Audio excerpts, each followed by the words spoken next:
Grand Rising all. Welcome back to another episode of Talk to Aurora. And what the COVID? No egos, no judgment, break bread and prosper. My name's Chris, Coach Chris Yampower. I'm Thomas Scannell, and this is... Farah London. Welcome to the team. Well, can we call you Farah London or is it Dame Farah London? You can call me Farah. I love it. And thank you for joining us, Farah, as well. Thanks for having me. I couldn't imagine how busy your workload is, and for you to carve out the time to come and join us. No, never say that. I think I always say the most precious thing you can give anyone is time. Asha. Yeah, thank you, because you know you've got a busy day today. We've already had the discussion. Well, we're here for the whole day. We're here for the whole day. But to go ahead with the straight conversation that we ask everybody. Everyone gets different questions, but the first question's always the same. So the simple question, if you're okay answering, is: have you been vaccinated? I have been vaccinated. You have been vaccinated. And was there a reason for it? Well, I know what the reason was. Was there a reason why you wasn't ready? Do you know, it's quite interesting because during the pandemic, in the first, I say 3 weeks, I was sitting at home and I was just like, well, I can't do this because I'm a very active person. So then I volunteer. I've been volunteering for over 20 years. So then I just threw myself into volunteering. So I was out every single day and I was volunteering for at least 4 or 5 different charities, doing a lot with homelessness. We're doing a lot with food banks. We're feeding the homeless every day in Trafalgar Square. So I was actually with vulnerable people all the time, every day. And I never caught COVID, not once. And I was shocked because I was out there. I was an NHS responder volunteer as well. So I threw myself into the lion's den and I never got it.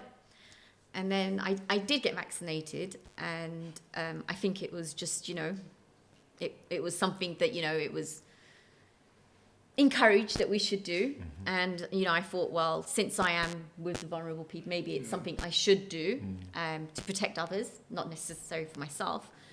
And I got COVID. And you got COVID? Okay. I got vaccinated, I got COVID. I was like, how does this work? Yeah. Where did you find the most pressure came from to get the vaccine? As in, was it family, was it work? I think obviously, it's a big campaign that they did. I didn't feel pressure. I do feel it's an individual choice and it should always remain that way. I took the choice to get vaccinated. It was my decision. I never get pressured into anything, but I did it more for other people, not for myself, because I was out and about all the time and I wouldn't want to give it to anyone else because I was working a lot with the elderly, homeless people. So I won't want to give that to anyone because COVID is not a flu. I've had it twice now. It really breaks you down. It really targets your weak points and it floors you. So I wouldn't want to give that to anyone because, people have died from it. So when you had it yourself, did you get it quite bad? Because I know a few people that have had it, but everyone's kind of palmed it off as it's just another flu, like you said. But did you get it quite bad yourself? The first time, I for 2 weeks. Oh, wow, and so you got it properly, it really just floored me. It just really was horrible. But fortunately, I didn't get the cough or anything. But I felt weak and I had no energy. And then the second time was a lot lighter. I was weak. I had all those symptoms, but it was within 5 days. Yeah, back to normal. Yeah. Okay. So you obviously mentioned you've done a lot of work as well, a lot of selfless work over the lockdown. And it's respectful. It's very respectful to see and very honourable. In the line of work that you're doing, did you see any hesitancy within the community in regards towards a vaccine? We just didn't talk about it. We were just there to serve others and we just got on with it. I think that's amazing because, like you say, it wasn't that in the community you was working with really left it down to the individual whether you wanted to be vaccinated or not. We will just stick to the rules, which is social distance, but it's your decision what you do, whether you become vaccinated or not. And I think that's what a lot of communities should be like. I don't feel, actually, in my community, apart from during this conversation, which is really weird, no one's ever asked me whether I've been vaccinated or not. I've never had that issue, but I do feel that people did feel pressure at the time, especially NHS workers. I spoke to a mum last night and she said she got the vaccine simply because of work. Yeah. and this is where it leads on to the next question, it kind of led on to that pretty well, if I don't say so Same for, myself. same for teachers as well. Obviously, during government, big part of your work is government, and you've gone for, was it Mayoral Croydon you went for? I did Mayor of London first. Mayor of London and Croydon. So do you feel that there was some sort of issue? Did you see an issue when they were putting out the COVID vaccine, like BAME communities weren't accepting it because you could have done this instead and made it easier for people to accept? I think it's a natural hesitancy is natural because you are injecting yourself with something which hasn't been tested. I've spoke to lots of doctors about it, and I know doctors that have not taken it and still haven't taken it because they understand side effects. There are side effects of any vaccine you take, but there wasn't time to learn the studies, and we will start seeing it in the next few years of any side effects. And side effects may be natural, and I don't blame anyone. I think it's wise if people actually stopped and thought about it. Is this good for me? Should I take it? What's the consequences? And I think that's a healthy thing to do, because you shouldn't just inject anything into your body just because you've been told. But it did help, I suppose. The numbers went down. If we're looking at China right now, they're in lockdown, full lockdown in Beijing, and I think that the problem is because they haven't had immunity. We are now at the point where we're living normally because we built resistance. Our immune systems have built resistance against COVID, but a lot of countries in Asia are still isolated and they can't fight it because they haven't built up that resistance. There were real lockdowns in them countries, though, weren't it? Yes, and it's still happening. Like still China's in lockdown, but then didn't Japan go into lockdown as well? Well, it's just you go to Asia and there's masks. You have to wear masks. Even Australia's been really strict, and they weren't allowing people in, and they still have restrictions even within. But Asia is still quite hesitant right now. Even you have to wear masks inside in some places. I just came back from Indonesia for the G20, but it was okay. But they're not allowing anyone in a country without a vaccine unless you have exemption letter. Otherwise, you're not allowed into the country. That's how strict it really is. What do you think can be done to raise awareness within communities that we're going into? Because two questions. Do you feel there is actually hesitancy within BAME communities, BAME and Asian communities? What, now or previously? During lockdown and now? There was, absolutely. BAME communities were, because statistics, it was coming out, they were the ones more getting COVID. It came out saying that the BAME communities are actually getting COVID. And they said maybe it's because they live together, the families are closer. So, they're actually having 7-8 people living in a home together. So if one gets it, unfortunately, my uncle died with COVID, and he was a very strong, tough man, no underlying conditions, but I believe his granddaughter got it from school. Then they all got it in the house, but unfortunately he didn't make it. So that it's a fact. That could be why. But I know husbands and wives, and one of them got it, but the other one didn't. Yeah, same with so children. It's just, I guess, it's just your own resilience to it. So I definitely think, taking back from what you said, a lot of this is down to the individual. You're not forced to do something. Allow people to make their own choices. Absolutely. Do your research in what you want to do and move forward. Pretty much use your own common sense. Don't be pushed or feel pressured into doing anything, which I feel a lot of people didn't understand at the time, because I feel a lot of people felt pressured, especially in, again, like I said, NHS, bus drivers, anything. School education. Schools. They felt pressured. Yeah. But maybe the pressure that they felt might have just been coming at the time because everyone didn't know what was happening. So it was fear. Yeah, fear. You have to understand, we are humans at the end of the day, and we do get scared. So we were all living in fear. We didn't know what was going on. Yeah. We originally thought we would be in a 2-week lockdown, and then, it turned 1 month, 2 months, 3 months. I mean, 6 months. Yeah. And then, how many lockdowns did we have? It was getting scary. So could that be an influence, you think, then, from sort of media or social? Media always plays a role. And yes, media does influence what we see, how we think, and what we believe. and media's always been like that, and it is always going to be like that. And you know, it's just the way it is, I suppose. But that's why you have to be intelligent to not get so fixated on what you see and hear. Actually, go out and do your own research. Yeah. And I think because I was out all the time, I was out the house every day, so I could actually. I was on the streets. I was there. So seeing what people were thinking and understanding. Yeah, exactly. So do you feel, because media is massive, but I feel the government, and this is only because you're in government and you're around government people, they're missing a trick by not understanding social media a lot more, because media is for people, which I'm horrible to say, my age and older. Now I'm past the best, innit? But younger generations, they're getting their media, which is 60-second clickbait pieces of material on social media, which, sorry to say, is only for clickbait. Like, no one don't want to hear nothing positive or anything that makes sense. I just want to see murder rate up. Like, it doesn't have to be real. It just took my attention, and I believe that. So do you feel the government should understand social media a lot more? The government has a responsibility to work and closer with the big tech companies and put pressure on them. And you've been seeing that a lot more recently, where they're calling Facebook in and things like that. But we need to see more things like that, because, you know, you saw that story a few weeks ago where that child, she murdered herself because, you know, she committed suicide because she was seeing lots of stuff on social media. She was obviously in that mind frame. And it didn't help us because, you know, there's algorithms. So when you start looking at things, the content keeps coming. And unfortunately, she took her life. And they have said that, you know, social media did play that role. But then you've got the tech giants trying to defend that. Oh, people are free to watch what they want. So government does have a role and a responsibility, because when we've grew up, I mean, I'm sure we're the same age. I'm probably older than you.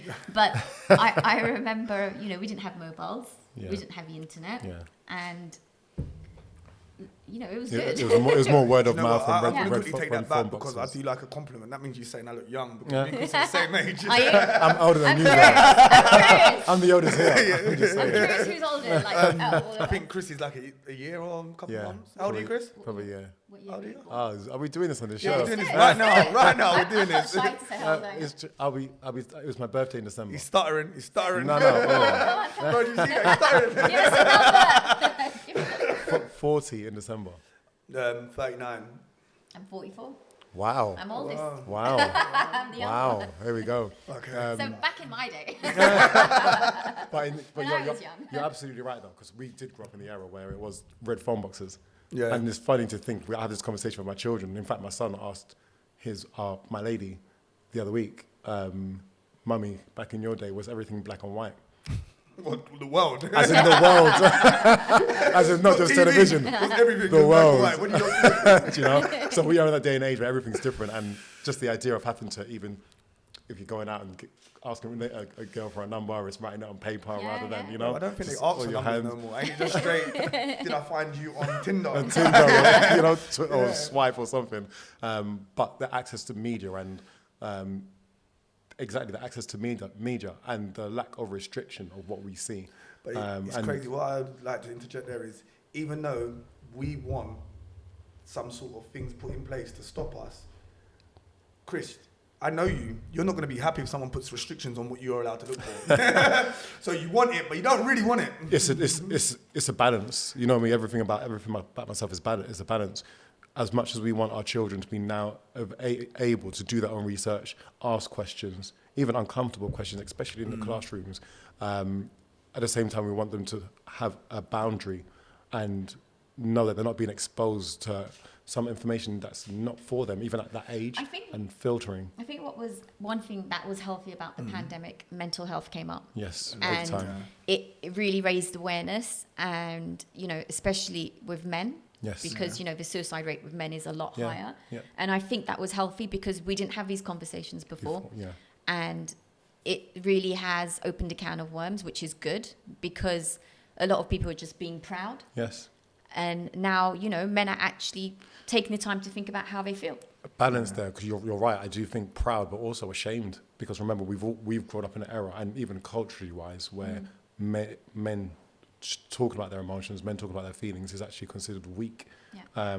And ironically, we started Talk to a Brother for that very reason. The whole purpose of Talk to a Brother is to provide a safe space for men to talk about stigmas, taboos, whatever's on our minds, whether it's relationships, communication with our partners, communication with ourselves, and that's what Talk to a Brother was about. We started it before lockdown, so you're right.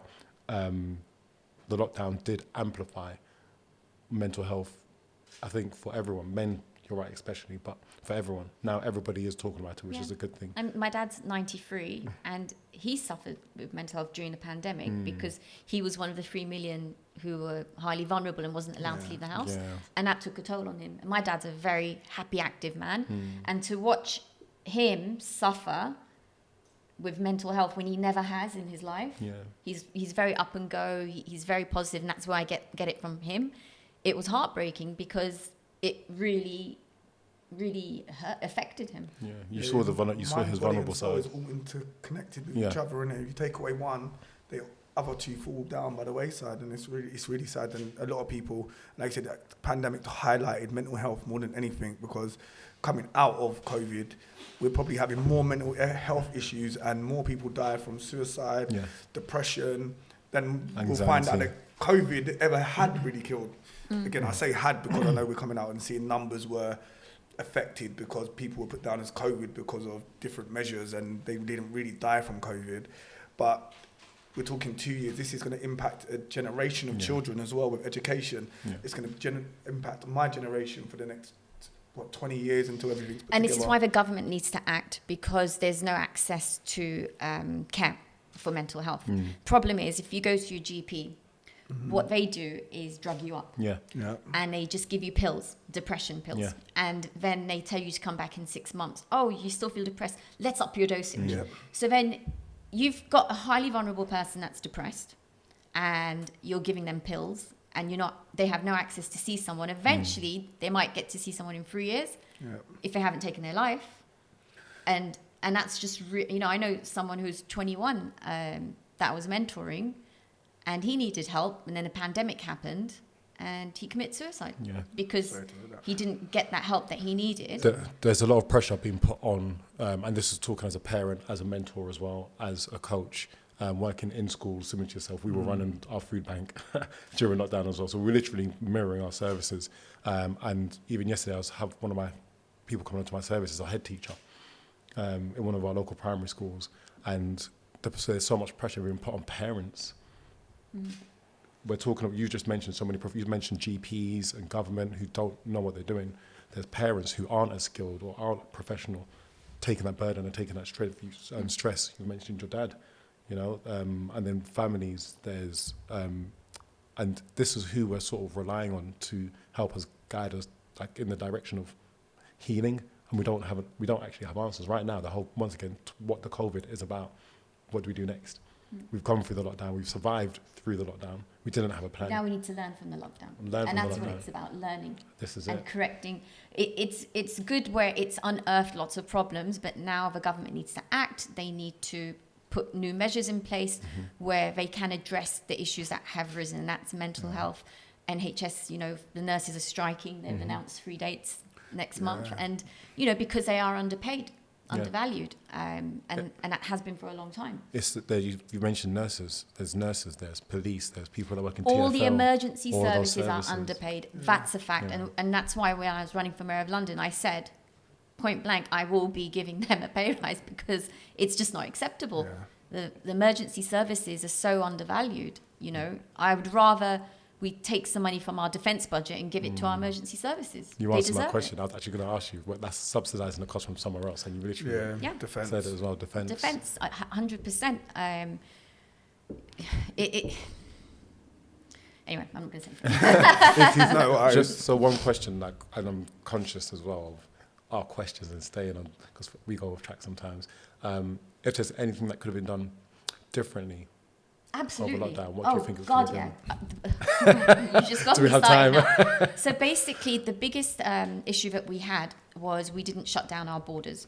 So what was happening, people were arriving from all over the world, including China, and there were no tests at the airport. There was nothing going on, and they were just coming. And if you notice, when we opened the borders again and people started traveling, we had a severe situation in September because everyone was coming back from their holidays. Yeah.